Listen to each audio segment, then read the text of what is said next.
The promotion letter sat on Marcus Webb's desk, crisp and official, bearing the letterhead of Hartwell and Associates. At 67 years old, Marcus had spent 42 years working his way up from junior draftsman to senior designer. His thick white hair was swept back from a broad forehead, revealing a face weathered by decades of late nights over blueprints. His skin was deeply lined, with deep-set brown eyes that still held the intensity of a man who'd never stopped caring about his work. He had a strong nose, slightly crooked from a construction accident 30 years ago, and a thin-lipped mouth that rarely smiled. His posture was still upright, commanding, though age had added a slight stoop to his shoulders. He wore his usual attire, a pressed charcoal suit and silk tie, the uniform of a man who'd built his identity through professionalism. The letter congratulated him on 20 years of exceptional service. It was a courtesy, really, a recognition before retirement. Marcus had always known he'd retire at 70. He'd planned for it. What he hadn't planned for was the second letter. Delivered separately by the office manager, Patricia, a nervous woman in her 50s. "There's been a reorganization at the executive level," she'd said, handing him an envelope. "You'll want to read this now." Sitting alone in his office on a Thursday afternoon, Marcus opened it slowly. "Effective immediately, Hartwell and Associates has appointed a new CEO to lead our firm into the next decade. Her name is Victoria Ashford, and she brings 30 years of international architectural experience." Victoria Ashford. The name hit him like a physical blow. His hand trembled slightly as he continued reading, searching for a photograph, a bio, anything that would tell him he was wrong, that it couldn't possibly be her.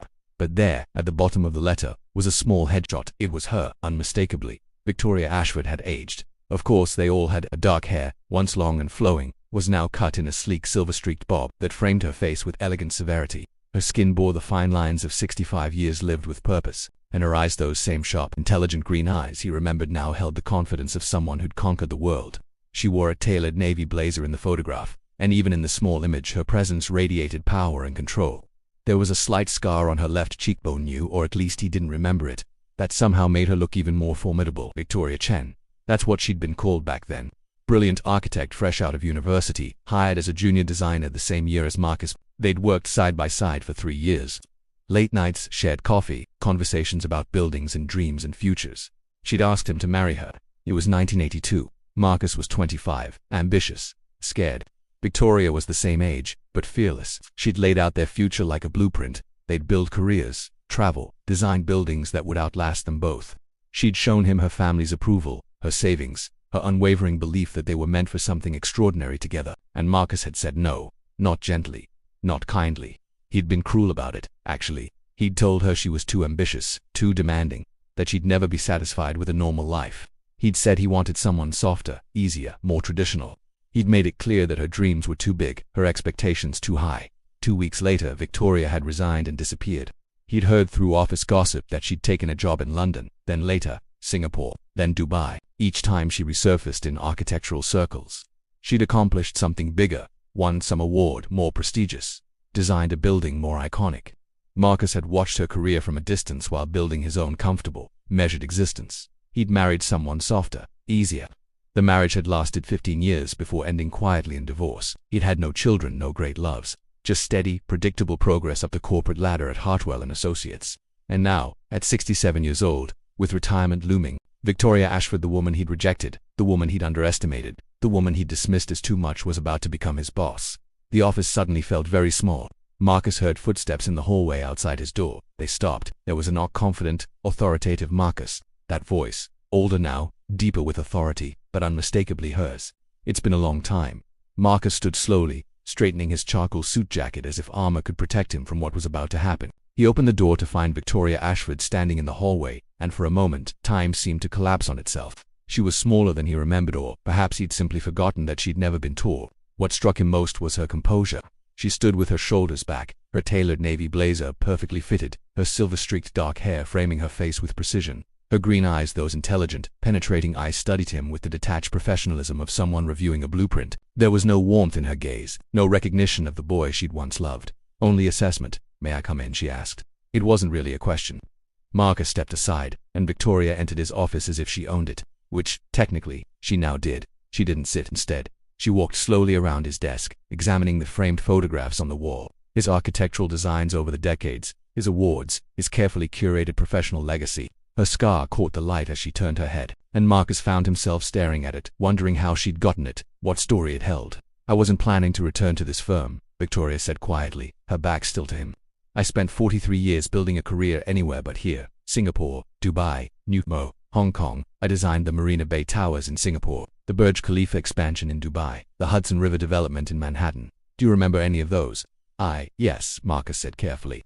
Your work was exceptional. Victoria turned to face him, and there was something like amusement in her expression, not warm, but sharp, cutting. Exceptional. She repeated, that's what I became when you told me my dreams were too big, when you decided I was too much, when you chose someone softer, easier, more traditional. She paused, letting the words settle. I want you to know that every building I designed after leaving this city, I designed thinking of you, thinking of proving you wrong. Marcus felt his throat tighten. Victoria, let me finish, she said, and her voice carried the weight of decades. I built a life you couldn't have imagined. I traveled the world. I won every award worth winning. I made more money than I could spend. I had lovers from 6 different continents. I never married. I never had children. I never wanted the soft, easy life you valued. She stepped closer, and her green eyes were steady, unflinching. I became exactly who I promised I'd become, and I did it without you. I know, Marcus said quietly.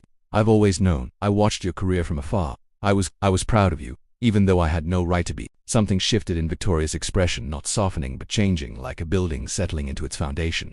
3 months ago, she continued, my board asked me to take on a new challenge. They wanted me to revitalize a struggling firm, a firm that had lost its vision, a firm that had become comfortable, predictable, mediocre. She paused. When I saw it was Hartwell and Associates, I almost refused, but then I thought about you.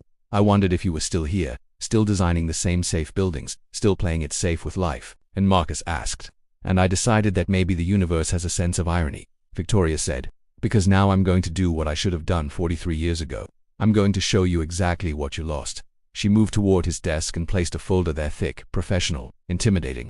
That's your new assignment, she said. I'm assigning you to lead the firm's most ambitious project in 20 years, a mixed-use development that will reshape the downtown skyline. It's going to require innovation, risk, and vision. Everything you've avoided. Marcus opened the folder slowly. The designs were breathtaking, bold, revolutionary, exactly the kind of project Victoria had always dreamed of.